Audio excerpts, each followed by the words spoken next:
Hello. तो एक बार check करिए, आवाज़ जा रहे हैं ना? हेलो। हेलो। बैठिए हो।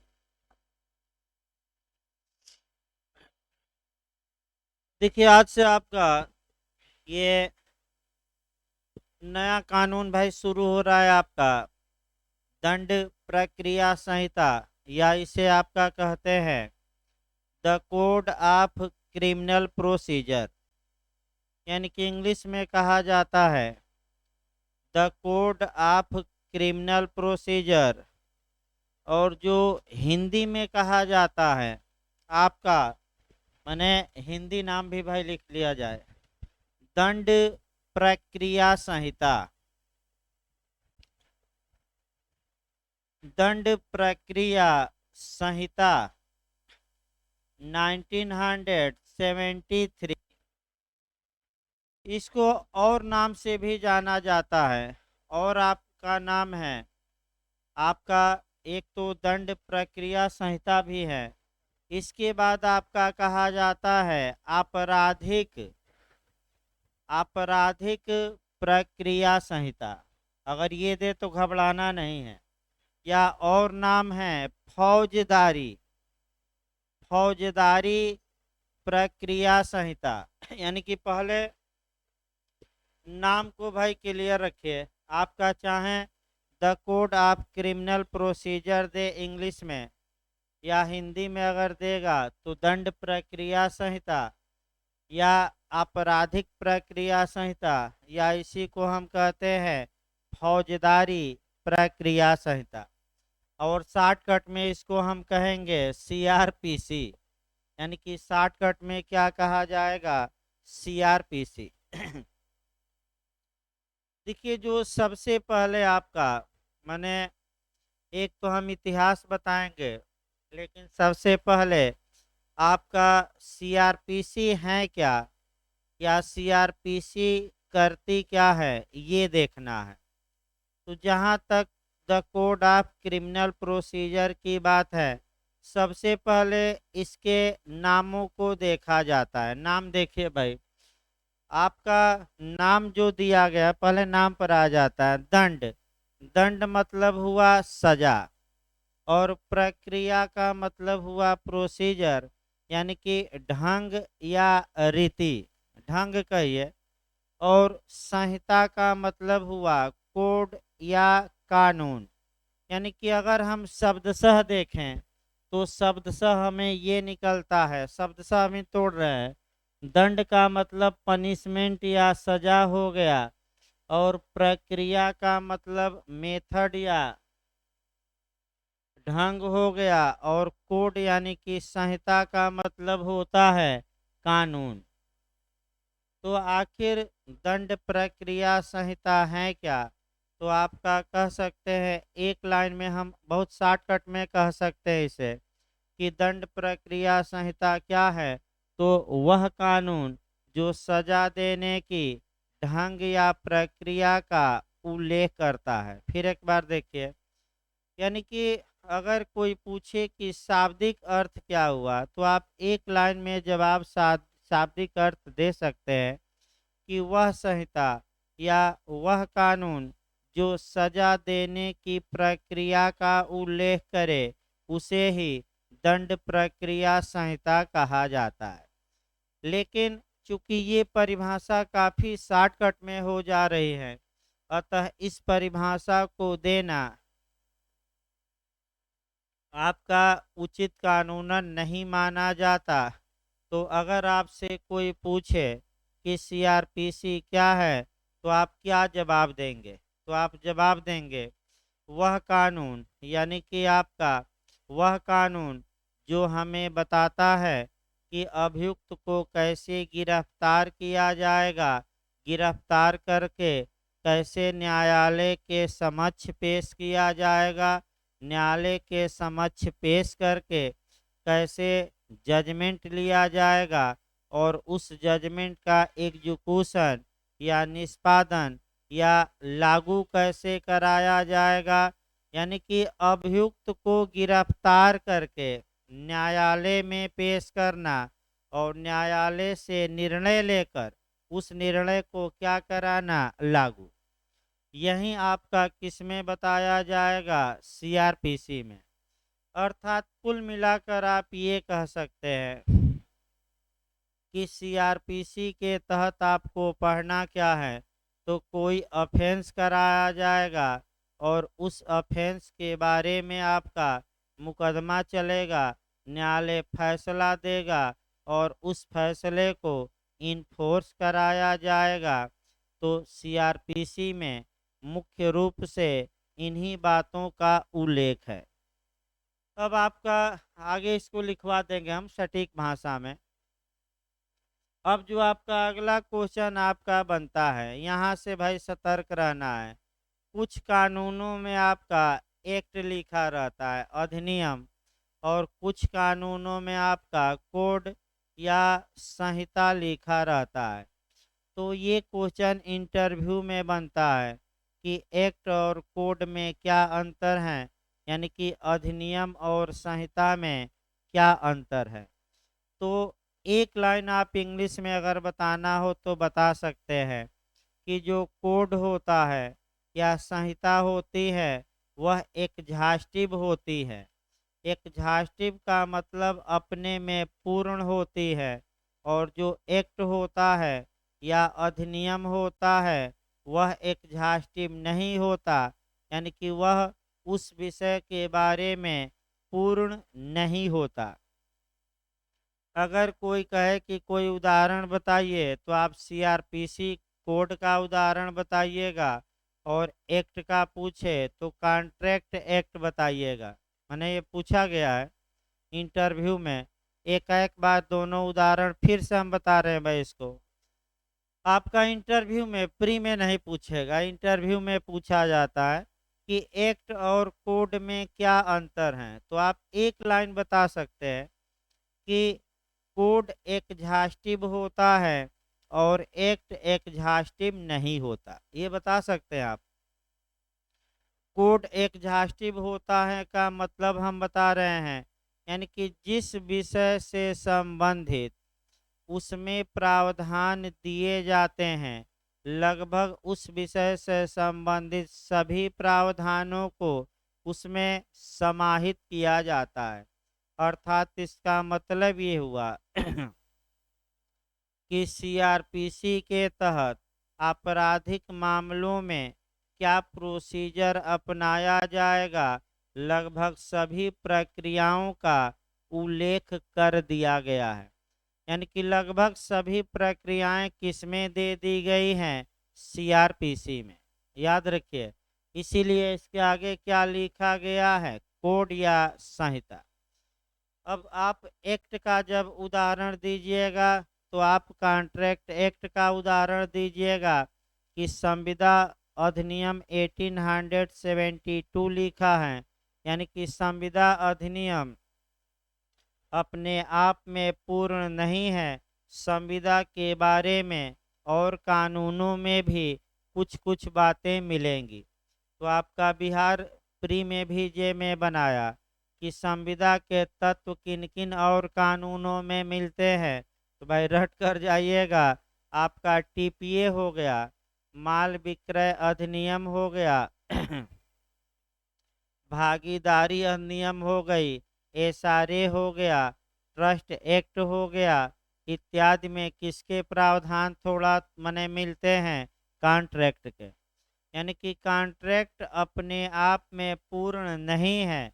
संविदा के तत्व अन्य कानूनों में भी क्या होते हैं, पाए जाते हैं। अब अगला ये इसी बात को थोड़ा और आगे हम बढ़ाते हैं, माने इसी वाक्य को देखिए, इसी वाक्य को आपका कैसे आगे बढ़ाना है और एक कंसेप्चुअल क्वेश्चन निकालना है। और अभी देखिए आपका भूमिका चल रहे हैं भाई, 2 दिन भूमिका में लगता है कम से कम। उसके बाद से आपका आगे बताया जाएगा, लेकिन आपका कम से कम 2 दिन आपका सामान्य बातों में बहुत तेजी लाएंगे तब 2 दिन लगेगा, और आराम से चलने पर 1 हफ्ता लग सकता है, लेकिन अब 1 हफ्ता नहीं लगाया जाएगा। मेन बात आपका 2 दिन में प्रयास हम करते हैं कि बता दिया जाए। देखिए हम आपका कोरिलेट करके बताते हैं। अनुच्छेद 142 यानी कि ये संविधान का हो गया। सीपीसी की धारा 151 और सीआरपीसी की धारा हम बताते हैं आपका 482 482। देखिए आपका यहाँ से भी लगातार क्वेश्चन आपका बन रहा है और बिहार उहार तो लगातार क्वेश्चन बनाता। अब तो यूपी में मेंस में भी बना था। यानी कि आपका जहाँ से पहले केवल प्री में क्वेश्चन बनते थे, वर्तमान समय में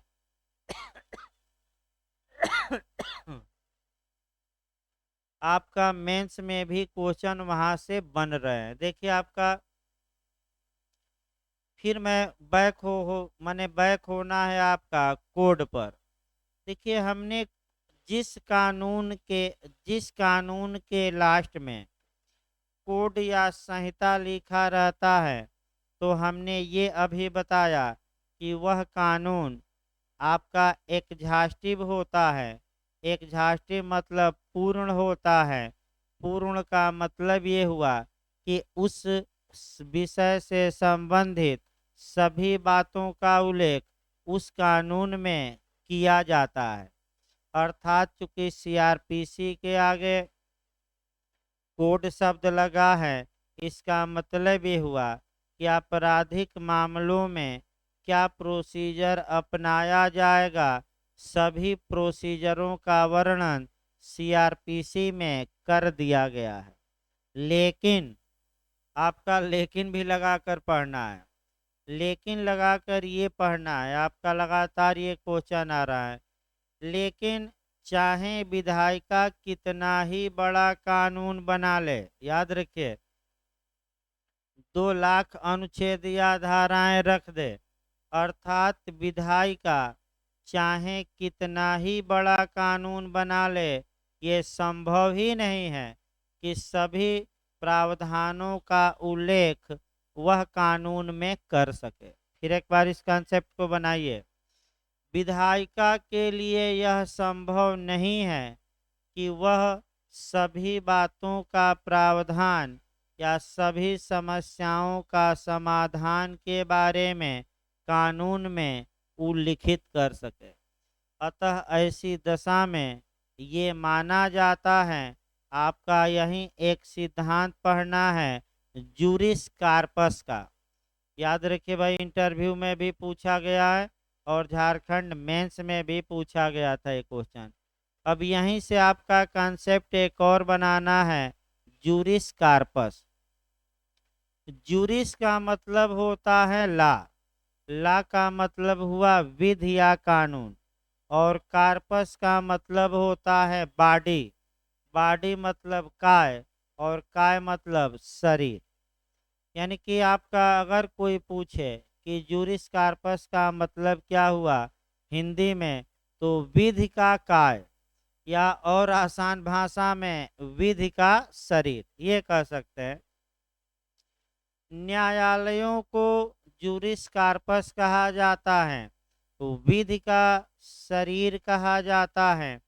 अर्थात जो बातें कानून में नहीं लिखी रहती, ये माना जाता है कि न्यायालय न्याय साम्य शुद्ध अंतःकरण आपका प्राकृतिक न्याय के आधार पर जो उन्हें उचित लगे उस विषय के बारे में वह फैसला दे सकते हैं। फिर एक बार इसको मैं बता रहा हूँ। जूरिस कार्पस का मतलब ये हुआ विधि का शरीर। न्यायालयों को विधि का शरीर कहा जाता है, और ये माना जाता है कि जो बातें कानून में नहीं दी गई हैं, अगर उन बातों के बारे में कोई समस्या उत्पन्न होती है, तो न्यायालयों में यह शक्ति समाहित रहती है। आपका यूपीजे का भी क्वेश्चन है, न्यायालयों को प्रदान की गई है शक्ति कि समाहित या निहित है, तो प्रदान न कहिएगा। ये शक्ति तो न्यायालयों में क्या है, निहित है। वेस्टेड है, समाहित है, प्रदान नहीं की गई है। तो क्या पावर प्रदान किया गया है न्यायालयों को कि जो बातें कानून में नहीं लिखी गई है उन बातों के बारे में वह जो उचित समझे, जस्ट समझे, वह कर सके। फिर एक बार याद रखिए, ये कानून बनने से पहले ही ये बातें न्यायालय में क्या हैं, समाहित। और उन्हीं बातों को जब कानून बनाया जाता है तो सेविंग किया जाता है, बचाया जाता है। अर्थात न्यायालयों की जो शक्ति है पहले की, कानून द्वारा उस शक्ति को मिटाया नहीं जाता, बल्कि किसी न किसी धारा के तहत ये स्पष्ट बताया जाता है कि इस शक्ति को हम क्या कर रहे हैं, आज भी बचा रहे हैं। इसका मतलब अब तीन जगह से देखा जाए, ये शक्ति बचाई गई भाई संविधान में। उच्चतम न्यायालय के लिए किस अनुच्छेद में, 142।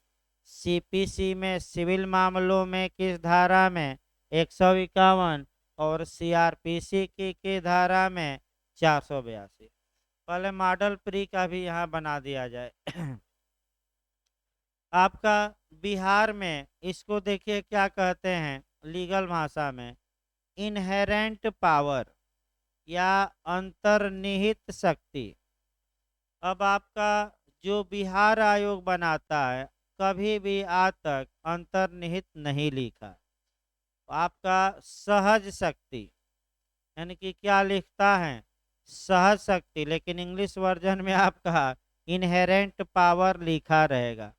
तो भाई हिंदी या तो यूपीजे ने जो बनाया कि सहज शक्ति अंतर्निहित शक्ति न्यायालयों को प्रदान की गई है कि न्यायालयों में निहित है।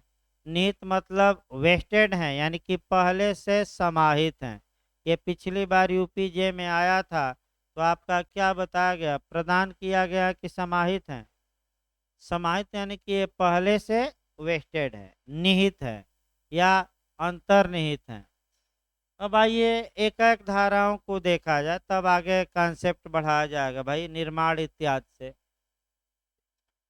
देखिए आपका फिर एक बार बैक होकर एक लाइन समझाना पड़ेगा, क्योंकि भाई शुरुआती दौर है और शुरुआती दौर में हम प्रयास करेंगे कि दो दो बार बताया जाए। और फिर भी किसी को न समझ में आए तो भाई कोई रोक टोक क्वेश्चन पूछने पर नहीं है। आपका शुरुआती दौर में दो बार मैं समझाऊंगा, न आए तो एक बार इशारा आप कर दीजिए, फिर उसको बताया जाएगा, कोई दिक्कत नहीं है। फिर एक बार हम बता रहे हैं, विधायिका चाहे कितना ही बड़ा कानून बना ले, ये संभव ही नहीं है कि वह सभी बातों का समावेश उस कानून में कर सके, भले कोड ही हो। अतः ऐसी दशा में न्यायालयों में यह शक्ति वेस्टेड रहती है, समाहित रहती है कि जिन बातों के बारे में प्रावधान कानून में नहीं है उन बातों के बारे में न्यायालय जो उचित समझे फैसला दे सके। और ये शक्ति कानून बनने के पहले से न्यायालयों में निहित है, और जब कानून बनाया जाता है तो इस शक्ति को बस ये लिखा जाता है कि इस समय भी ये शक्ति बनी रहेगी, समाप्त नहीं होगी। यानी कि उसको सेविंग किया जाता है, व्यावृत्ति की जाती है। तो व्यावृत्ति की गई है आपका संविधान के किस अनुच्छेद में, 142। सीपीसी में कहा 151 और सीआरपीसी में 482। तो पहले संविधान देखा जाए आपका, मेंस में भी यूपीजे में बन रहा है, पहले प्री में ही बनता था लेकिन पिछली बार आपका मेंस में भी बन गया। देखिए आपका उच्चतम न्यायालय के में संविधान के अनुच्छेद 142 के तहत यह शक्ति समाहित है कि जहां कहीं भी किसी कानून में या संविधान में किसी बात का प्रावधान न हो, उच्चतम न्यायालय जस्टिस के आधार पर यानी कि न्याय के आधार पर, गुड कंसेंस के आधार पर यानी कि अंतरात्मा या शुद्ध अंतःकरण के आधार पर, नेचुरल जस्टिस के आधार पर, यानी कि प्राकृतिक न्याय के आधार पर जो उसे उचित लगे वह कर सकता है। यानी कि उच्चतम न्यायालय केवल लॉ का कोर्ट नहीं है, लॉ का न्यायालय नहीं है, ये इक्विटी का भी न्यायालय है, जस्टिस का भी न्यायालय है।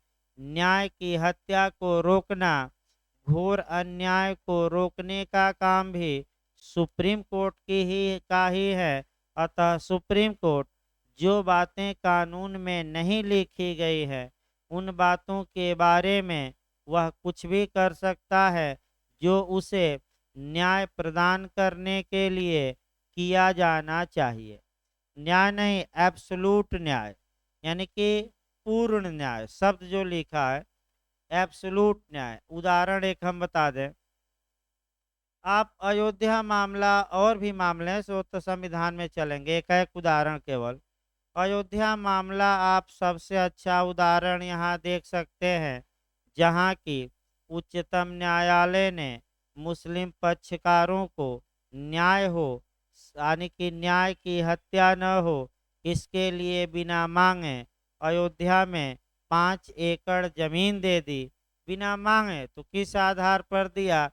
तो आपका अनुच्छेद का उल्लेख किया सुप्रीम कोर्ट ने जजमेंट में कि हम किस अनुच्छेद के तहत, 143 के तहत अपनी इनहेरेंट पावर का प्रयोग करके ये आदेश देते हैं।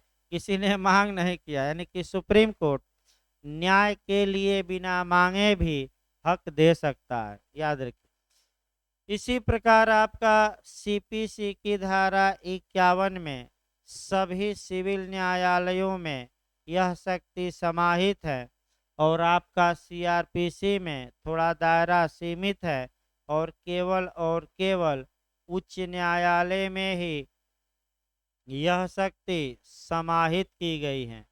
यानी कि आपराधिक मामलों में अर्थात सीआरपीसी के तहत यह शक्ति केवल और केवल किसमें निहित है? आपका हाई कोर्ट में। और बहुत एक क्वेश्चन बनता है कि सीआरपीसी की धारा 482 के तहत निहित सहज शक्ति किसमें समाहित है? तो सत्र न्यायालय, उच्च न्यायालय, दोनों, इनमें से कोई नहीं। तो दोनों ना मार कर आइएगा, केवल और केवल क्या मार कर आएंगे? उच्च न्यायालय। और सेक्शन भी एक याद रखिएगा, कौन सा? 482। देखिए हम इसको इसलिए बताए कि ये जो कोड हमने बताया, और हमने ये बताया कि कोड एग्जॉस्टिव होता है, तो वो भी विफल करने के लिए बताया गया। और एक लाइन फिर, चाहे कानून कितना ही बड़ा हो वह अपने आप में पूर्ण नहीं होता। इसका मतलब ये हुआ कि मानव चाहे कितना भी ज्ञानी क्यों न हो, वह अपने आप में पूर्ण नहीं होता। कुछ न कुछ कमी उसमें रहती है। तो अच्छा यही रहता है कि उसकी अच्छाइयाँ खोजिए, और जहाँ से आपका लाभ हो कमियों को इग्नोर करना चाहिए भाई।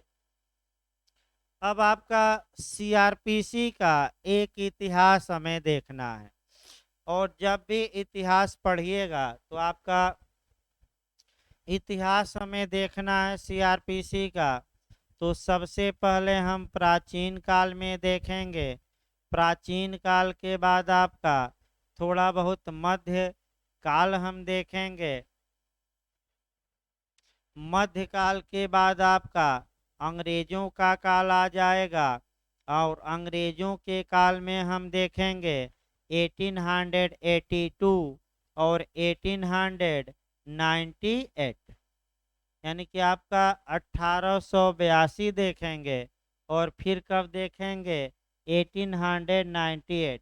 और फिर भारत आज़ाद हो जाएगा, तो आज़ाद हो जाएगा तो 1973 पढ़ना है।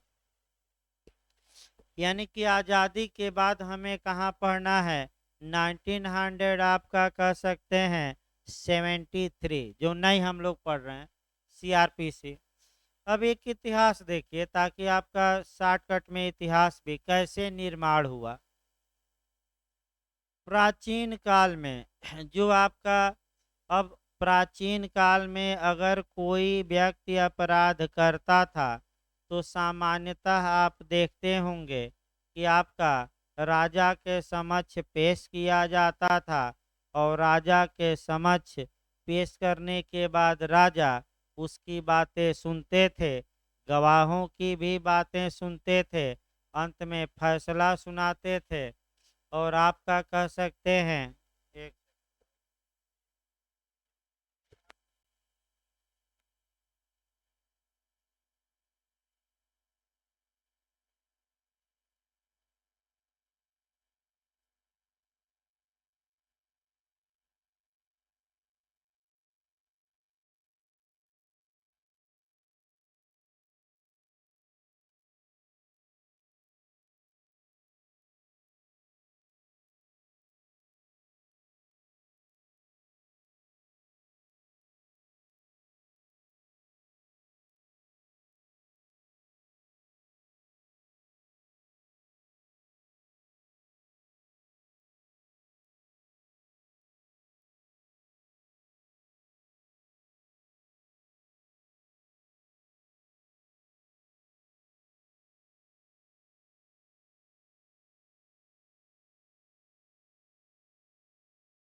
देखिए आपका जो इतिहास पढ़ना रहता है वह एकदम एंशियंट काल से कोई भी कानून पढ़िए, चाहे आईपीसी पढ़िए, एविडेंस पढ़िए, कॉन्ट्रैक्ट पढ़िए, थोड़ा बहुत उसका इतिहास जरूर जाना जाता है। और इतिहास आपका ये बताता है कि ये कानून कैसे बना और क्यों बना। तो प्राचीन काल में अगर कोई अभियुक्त अपराध करता था तो होता क्या था, उस अभियुक्त को पकड़ा जाता था, पकड़कर आपका राजा रहते थे उनके सामने लाया जाता था और तत्पश्चात राजा उसको सुनकर न्याय करते थे। और जो न्याय किया जाता था वह जो धर्म ग्रंथ थे उनके अनुसार किया जाता था। यानी कि जो हिंदू धर्म शास्त्रों में जिस प्रक्रिया द्वारा थोड़ा उल्लेख है, थोड़ा बहुत जिस प्रक्रिया द्वारा न्याय करने की बात की गई है उस प्रक्रिया का पालन करते हुए राजा न्याय करता था। और तमाम विद्वानों ने बताया कि राजा कानून के ऊपर नहीं है, राजा और जो आपका प्रजा है वह कानून के समक्ष क्या है, समान है। और राजा को भी हक नहीं है कि वह कानून का उल्लंघन करे। जो प्राचीन काल में आपका हिंदू धर्म शास्त्रों में उल्लेख था, तो जब आपका अफगानिस्तान में तालिबान का शासन आया तो वह जो शासन चलाने वाले हैं उन्होंने ये कहा कि हम आधुनिक जो दंड की प्रक्रियाएं हैं उसका पालन नहीं करेंगे। और जो आपका प्राचीन मुस्लिम विधि में आपका कह सकते हैं कि दंड के प्रावधान हैं उसका हम पालन करेंगे। यानी कि वर्तमान समय को न मानते हुए आपका कई हजार वर्ष पहले के जो नियम कायदे हैं आपका उन उसके अनुसार आपका न्याय करना आपका ये तालिबान कहता है। तो उस समय आपका जो अपराध थे काफ़ी माने क्रूर दंड का प्रावधान था। और जो आपका क्रूर दंड के प्रावधान थे आपका वर्तमान में अफगानिस्तान में वही क्रूरता अपनाई जा रही है। तो उनका भी यही मानना है, इसमें भाई उनका भी पक्ष रखना जरूरी है, ये नहीं कि आपका विरोधी करिए। उनका ये मानना है कि जब ईसाई धर्म वाले या अन्य धर्म वाले अपने धर्म के अनुसार आपका माने हर एक चीज संचालित कर रहे हैं तो हम भी अपने धर्म के अनुसार जब कर रहे हैं तो विश्व का भी ये कर्तव्य है कि हमारे मामले में हस्तक्षेप न करे। तो हमारे यहाँ है कि अगर चोरी करोगे तो हाथ काट देंगे, तमाम आपकी सजाएं हैं तो हम देंगे। ये कुरान में लिखी गई है। चाहे विश्व कुछ भी कहे, हम अपने कानून के अनुसार क्या होंगे, संचालित। उनका जो मानना है वो अलग बात है कि भाई वर्तमान सभ्य समाज में वो पुरातन नियम नहीं लागू किया जाना चाहिए। आप आलोचना कर सकते हैं, वो अलग बात है। आगे देखिए, तो प्राचीन काल में हमने बताया कि क्या प्रावधान थे। मध्यकाल में भारत में मुस्लिमों का, आपका काल कहिए, या मुस्लिम साम्राज्य स्थापित हुआ, और इस समय ज़्यादातर मामलों में हिंदू हिंदू विधि द्वारा और मुस्लिम मुस्लिम विधि द्वारा शासित होने लगा। समस्या ये उत्पन्न होती थी कि कौन सा कानून लागू किया जाए, किसकी गवाही मान्य किया जाए, कौन प्रोसीजर अपनाया जाए। और जब इसके लिए आपका न्यायाधीश बनाए गए, और जो न्यायाधीश बनाए गए उन्हें काजी कहा गया। यानी कि आपका जब मध्यकाल में मुस्लिम शासन में जो न्यायाधीश बनाए गए उन्हें क्या कहा गया, काजी। और जो अब भारत आज़ाद होगा तो बताया जाएगा कि काजी का जो अधिकार था वो वर्तमान में किसके पास है, तो वह वर्तमान में जिला जज को दिया गया है।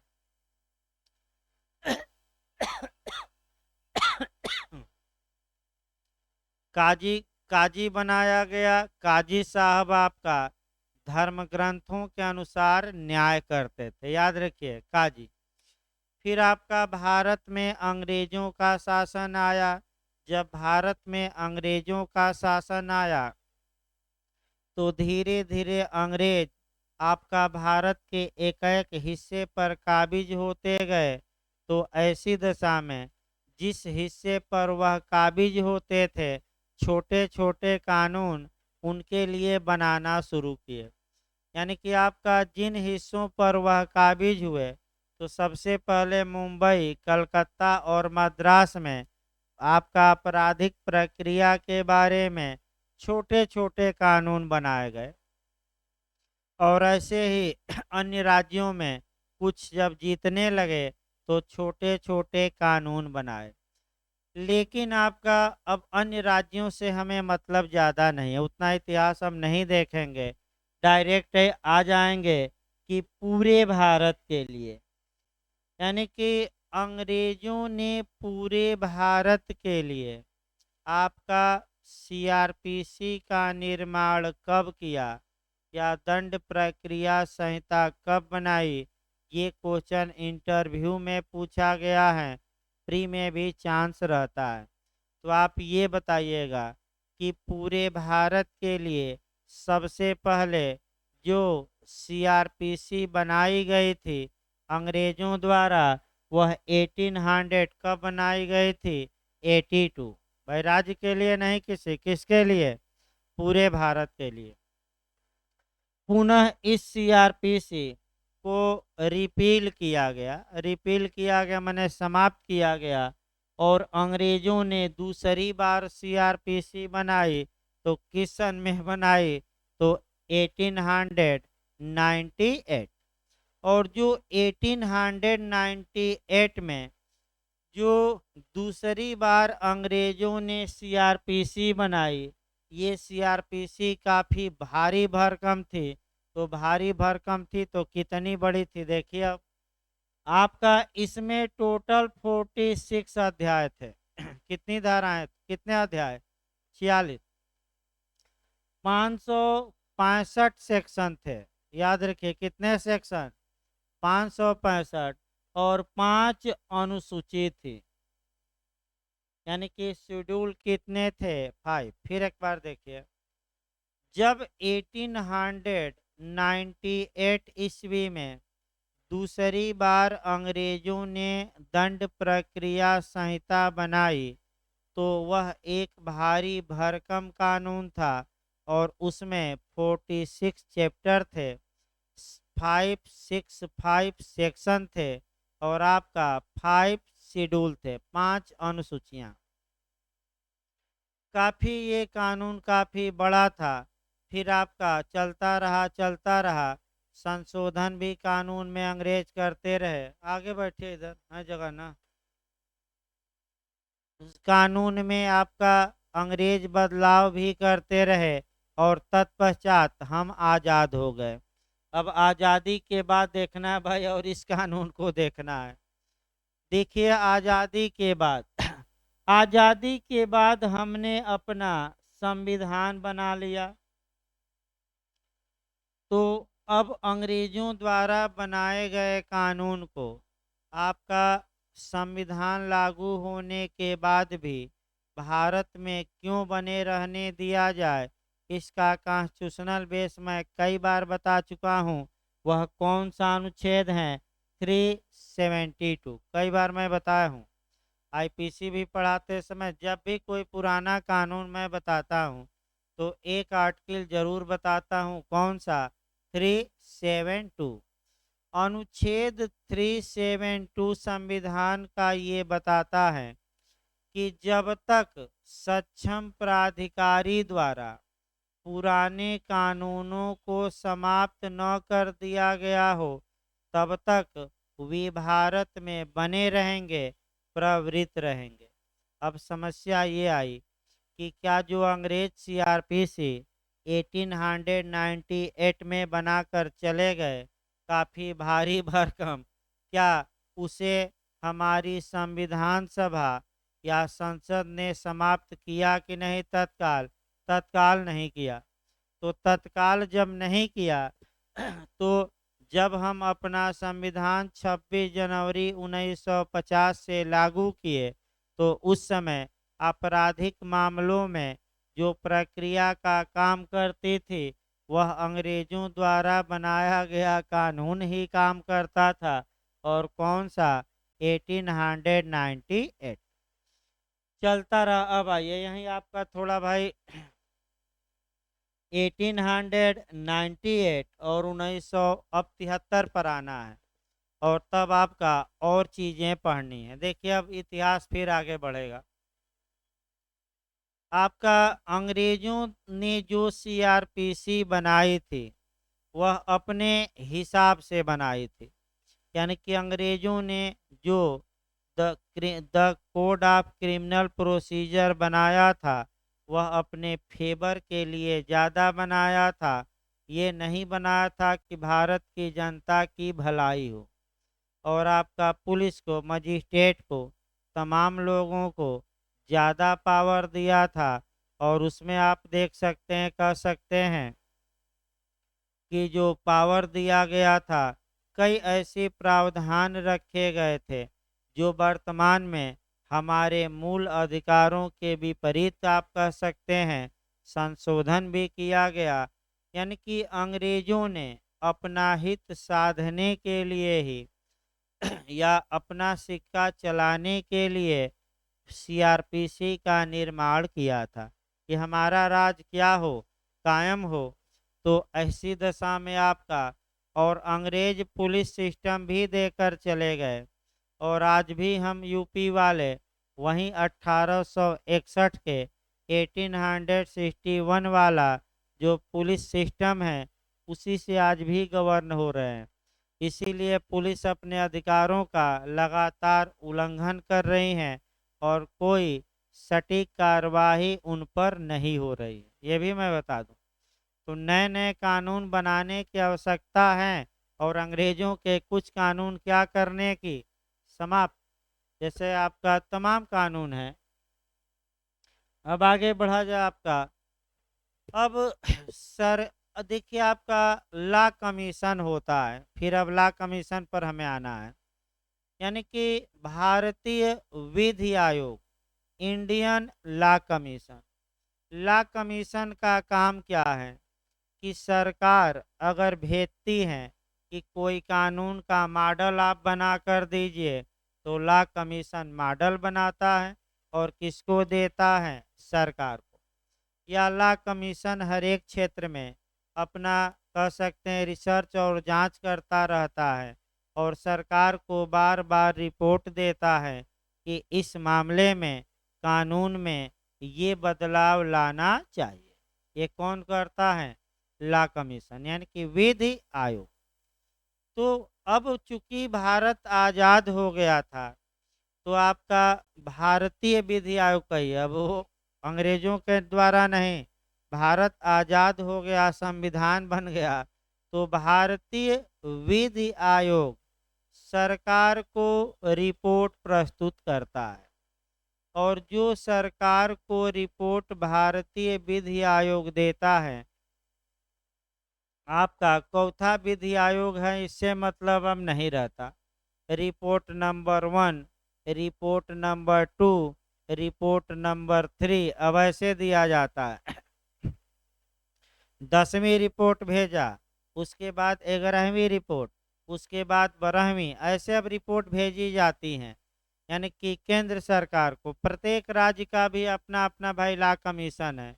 तो आपका केंद्र पर हम देख रहे हैं।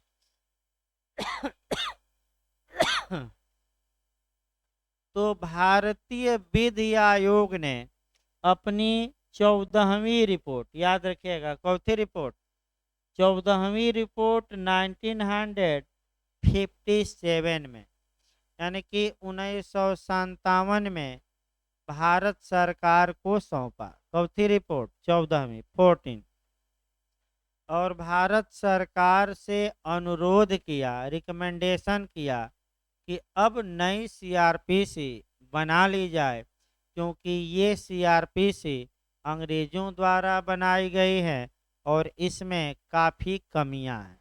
ये आयोग, माने आयोग ने किसको रिकमेंडेशन किया? केंद्र सरकार को। फिर केंद्र सरकार ने लॉ कमीशन को ही सौंप दिया कि आप एक ड्राफ्ट बनाइए। यानी कि ड्राफ्ट मतलब कि एक नमूना बनाइए, एक मसौदा बनाइए, एक खाका बनाइए, अर्थात एक मॉडल बनाइए। यानी कि सीआरपीसी का आप एक मॉडल बनाइए। ये केंद्र सरकार ने किसको सौंप दिया? आपका सौंप दिया विधि आयोग को। तो विधि आयोग मॉडल बनाने का काम शुरू कर दिया। मॉडल को बनाया, इसमें कोई शक नहीं है, और बनाकर फिर अपना रिपोर्ट दिया, और वह रिपोर्ट आपका 41वां था। इसका मतलब ये हुआ, यही आपका गलती होती है भाई, थोड़ा सतर्क रहना है। आपका जो किताब होता है थोड़ा उल्टा सीधा लिखा है, गाइडों में भी लिखा है, लेकिन ये गलत ना हो। फिर एक बार देखिए, 14वीं रिपोर्ट में विधि आयोग ने सरकार से अनुशंसा की कि नई सीआरपीसी का निर्माण किया जाना चाहिए। सरकार ने गेंद विधि आयोग के पाले में डाल दिया और कहा कि आप ही एक नया सीआरपीसी का क्या मॉडल बनाकर सरकार को भेजिए। तो विधि आयोग ने भेजा मॉडल बनाकर, और चौथी रिपोर्ट के माध्यम से भेजा 41वीं। अब सरकार के पास पहुंच गया भाई, किसके पास पहुंच गया मामला? केंद्रीय सरकार। अब नया कानून बनाया जाए न बनाया जाए, ये विधि आयोग पर निर्भर नहीं करता। विधि आयोग केवल सलाह दे सकता है।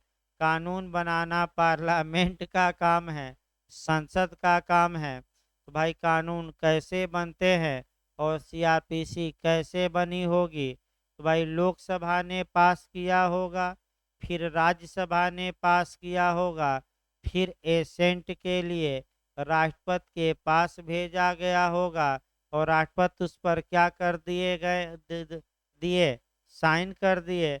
तो जिस तारीख को राष्ट्रपति साइन किया है, वहीं अधिनियमन की तारीख या कानून बनने की तारीख। तो उत्तराखंड पुलिस अधिनियम पढ़े आप लोग, वो तो कोरिलेट अप करिए कि उत्तराखंड पुलिस अधिनियम अधिनियमित कब हुआ, राज्यपाल ने किस तारीख को साइन किया। तो 2 जनवरी की 4 जनवरी, 2 जनवरी। प्रकाशित कब हुआ? 4 जनवरी। और लागू कब हुआ? 19 मार्च। तो सेम उसी प्रकार एकदम याद रखिए, अभी बताएंगे हम इसको। अभी थोड़ा कहानी टाइप का बताया जा रहा है। पहले दिन दिमाग में बैठे ये कानून कैसे बना, उसके बाद तो डेट वेट बताया जाएगा। देखिए, अब लोकसभा ने इस कानून को पास कर दिया, राज्यसभा ने पास कर दिया, भारत के राष्ट्रपति ने एसेंट या अनुमति प्रदान कर दी। और जिस तारीख को भारत का राष्ट्रपति अनुमति प्रदान किया, वहीं सीआरपीसी के निर्माण की क्या मानी जाएगी तिथि, या उसको कब ये कोड बना, या अगर पूछ ले कि सीआरपीसी का निर्माण कब हुआ या संहिता कब बनी, तो जिस तारीख को किसने साइन किया होगा, आपका राष्ट्रपति। अब देखिए अगला समस्या से रूबरू होइए। आपका 1899 वाला कानून आपका संविधान लागू होने के बाद भी भारत में लागू था, इसमें कोई शक नहीं है। अब ये आया कि भाई 1973 में नया कानून बन गया। तो जब 1973 में नया कानून बन गया, तो जब तक कि पुराने कानून को रिपील न किया जाए, समाप्त न किया जाए, तब तक उस विषय पर नया कानून लागू नहीं किया जा सकता। यानी कि इसका मतलब ये हुआ कि एक म्यान में दो तलवार नहीं रह सकती। अर्थात इसका मतलब ये हुआ कि एक ही विषय पर, माने एक ही विषय पर पैरल दो कानून नहीं चल सकते। एक कानून को समाप्त करना होगा और तभी चौथा कानून चलेगा आपका दूसरा। अब इसी को आपका 3 जगह से मैं जुड़वा रहा हूँ, यानी कि 4 जगह से जोड़कर पढ़िएगा, फिर मैं 5 जगह से। एक म्यान में दो तलवार नहीं रह सकती, यानी कि एक ही विषय पर दो कानून नहीं चल सकते। एक कानून को जाना होगा, तो बताइए नया कानून को समाप्त किया जाता है कि पुराना।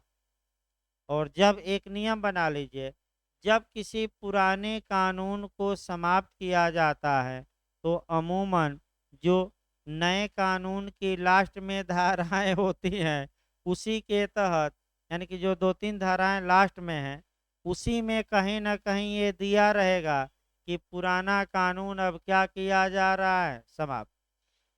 भाई आइए पुराने कानूनों को समाप्त कर किया जाएगा, तो देखिए आपका कैसे इसको पढ़ना है। एक तो उत्तराखंड पुलिस अधिनियम में ये बात देखिएगा। इसके बाद आपका हम संविधान में देखेंगे।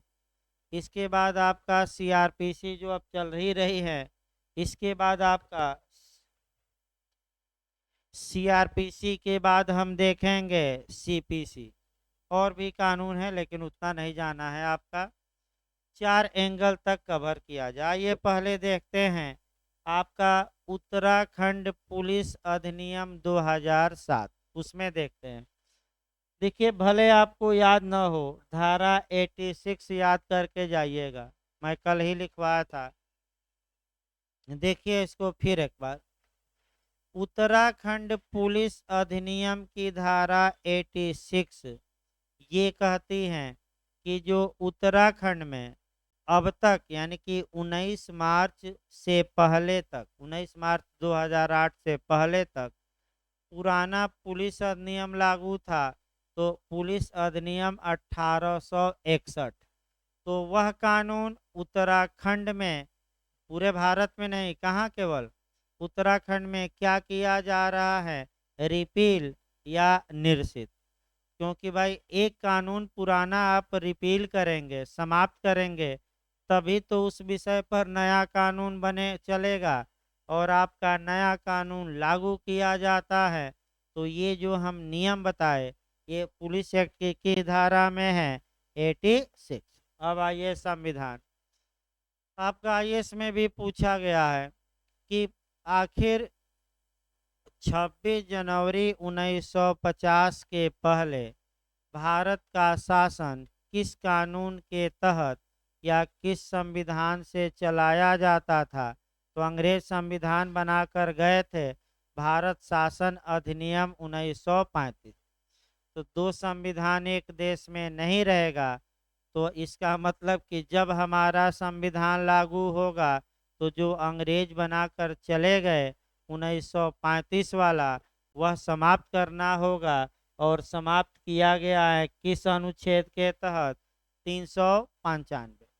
यानी कि संविधान का अनुच्छेद 395 पुराने संविधान को, जो हमने नहीं बनाया था, किसने? अंग्रेजों ने, उसको रिपील किया किस आर्टिकल के तहत? 395। अब सीआरपीसी आई है। अब सीआरपीसी, अभी इतिहास बताया गया, अंग्रेज कानून बनाकर चले गए 1898 में, और वहीं आज़ादी के बाद भी लागू था। तो अब हम कौन सा कानून लागू करने जा रहे हैं? 1973 वाला। तो ये पुराना कानून अब क्या करना पड़ेगा? समाप्त। तो आखिर सीआरपीसी की धारा के तहत समाप्त किया गया है? तो लास्ट सेक्शन याद रखें, कौन सा? 484।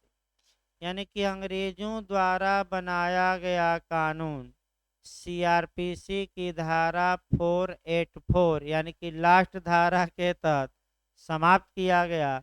और तब 1973 का नई सीआरपीसी क्या की गई? लागू। अगला देखिए, सीपीसी में जो ये लास्ट की धाराएं हैं 157 और 158, ये पुराने कानूनों को रिपील करती है। तो सीपीसी आपका चौथी बार बना, आपका 1908 में, 1908 में, और वहीं सीपीसी आज भी चल रहा है और वहीं हम लोग पढ़ भी रहे हैं। तो आपका जो जब चौथी बार बना होगा तो तीसरी सीपीसी क्या की गई होगी? समाप्त। तो कौन सी धारा है लास्ट में देखिएगा? सीपीसी। सीपीसी में आपका 58 ही धाराएं हैं, तो लास्ट में 2 धाराएं। भले ये याद न रहे, लेकिन आप 3 एंगल, चूंकि आपका उत्तराखंड एपीओ है, तो उत्तराखंड पुलिस अधिनियम, फिर आपका संविधान, और कौन? आपका सीआरपीसी। क्योंकि आईपीसी में कोई ये नहीं है, नया बनी नहीं, वो जो मैकाले बनाकर चला गया वही है, और एविडेंस भी नया नहीं बना। तो इसमें पढ़ना ही नहीं है कि रिपील किया जाए। भाई जिसमें पढ़ना रहेगा वहीं तो पढ़ाया जाएगा, इसमें तो वहीं चल रहा है। अब आइए आपका, जब अब ये समस्या, ये आपका इतिहास बनाया गया। अब जो यहाँ क्वेश्चन आपका पूछा जाता है कि पुरानी सीआरपीसी और नई सीआरपीसी के प्रावधानों में डिफरेंस क्या है? आजकल इंटरव्यू में 5 अंतर बता दे रहा है कि बताइए, और मेंस में झारखंड ने ये क्वेश्चन बनाया कि आखिर जो पुरानी सीआरपीसी थी 1899 और नई सीआरपीसी है आपका 1973, इसके प्रावधानों में क्या डिफरेंस है? तो भाई अलग से पढ़ाना पड़ेगा, वो एक दो नहीं, आपका कम से कम 15 से 20 अंतर 1-2 दिन में बताया जाएगा, क्योंकि अब शुरुआत हुई है तो एकदम क्रम से चला जाएगा। आज आपका सामान्य बातें ही चल रही हैं। अगला देखिए भाई आपका जब भी कोई कानून लागू किया जाता है, तो इस बिंदु को भी 2 मिनट में निपटा दिया जाए। जब भी कोई कानून लागू किया जाता है तो ये नियम है कि उसका नोटिफिकेशन किया जाए, उसका प्रकाशन किया जाए, क्योंकि बिना प्रकाशन के कानून को लागू करना अवैध माना जाएगा। और ये हमारे उच्चतम न्यायालय ने हरला केस है, हरला वर्सेज स्टेट ऑफ राजस्थान में स्पष्ट रूप से बताया। यानी कि जब नई सीआरपीसी लागू हुई होगी तो उसके पहले आपका भारत सरकार के राजपत्र में क्या हुआ होगा? उसका प्रकाशन। तो जब आप कोई पीडीएफ डाउनलोड करते हैं तो आप ऊपर एक बार गौर करिएगा, भारत सरकार का राजपत्र लिखा रहता है कि नहीं? इसका मतलब ये हुआ कि आपका उसमें वह कानून प्रकाशित किया गया, और प्रकाशित करके इंटरनेट पर अपलोड कर दिया गया और आप इंटरनेट से खोजे तो वह कानून क्या हुआ, मिल गया। बिना प्रकाशन के आपका कानून लागू ही नहीं हो सकता। तो तुरंत उत्तराखंड आपका देखा जाए police act, Uttarakhand police act को प्रकाशित किया गया था कि नहीं किया गया था, और किस तारीख को, 2 जनवरी की 4 जनवरी बताया गया था ना, किस जनवरी को, हाँ। देखिए भाई, अब ये भी अपना नई आई थी, लेकिन आपका धीरे धीरे पकड़ रहे हैं बातों को। तो भाई सबको बताया जा रहा है, ला पढ़ने में थोड़ा धैर्य रखना पड़ेगा। अब ये नहीं कि आप आए और सोचे कि 1-2 माह में हम पूरा जान लें, तो ये संभव नहीं है। अब लगातार कुछ दिन पढ़िए और बीच में गैप न करिए, तब जाके कुछ समय बाद आपको कह सकते हैं कि कंपटीशन लायक होंगे। अब ये नहीं कि तुरंत आए, तुरंत खाए, तुरंत भागे, तो आधा आधा पेट आधा भूख मरेगी और आधा क्या रहेगा, वैसे ही आपका रास्ते में भी भूख लग जाएगी। तो देखिए आपका ये बताया गया।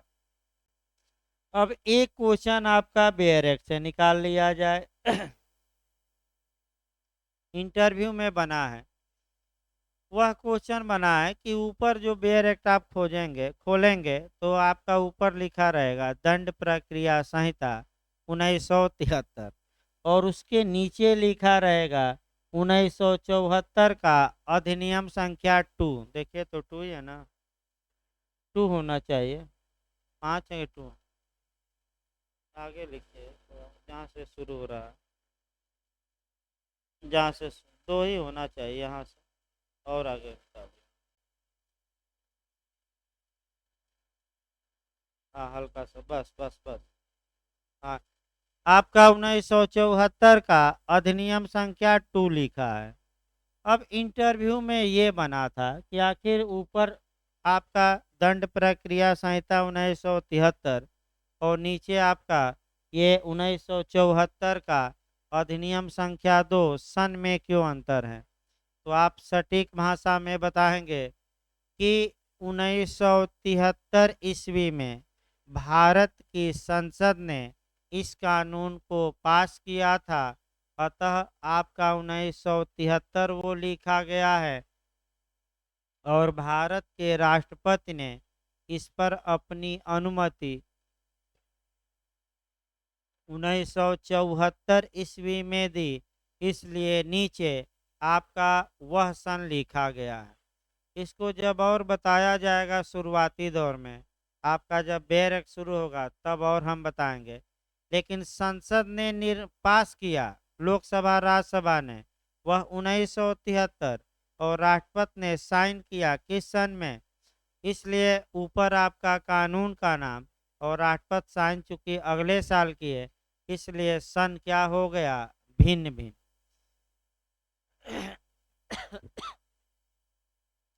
भाई 15 थोड़ा कम ही चलेगा, 10 मिनट आपका, तो ये चूंकि खांसियों से आ रहे हैं लगातार, तो 10-10 मिनट कम क्लास किया गया, 15-15 मिनट।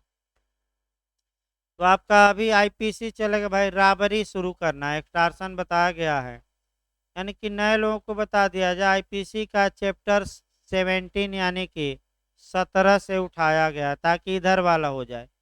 सीआरपीसी भी पहले लास्ट वाला ही पढ़ाया जाएगा आपका 353 से, और उसका फायदा ये रहेगा कि इधर से ज़्यादा क्वेश्चन बन रहे हैं, शुरुआती दौर से कम, तो जहाँ से कठिन क्वेश्चन बने उसको पहले कवर करिए, उसके बाद आपका कह सकते हैं। तो अभी 1-2 दिन बाद चलेगा, मैंने अभी तो भूमका का हो जाए, तो आपका लूट आज पढ़ाया जाएगा, लूट और डकैती प्रयास करते हैं समाप्त हो जाए।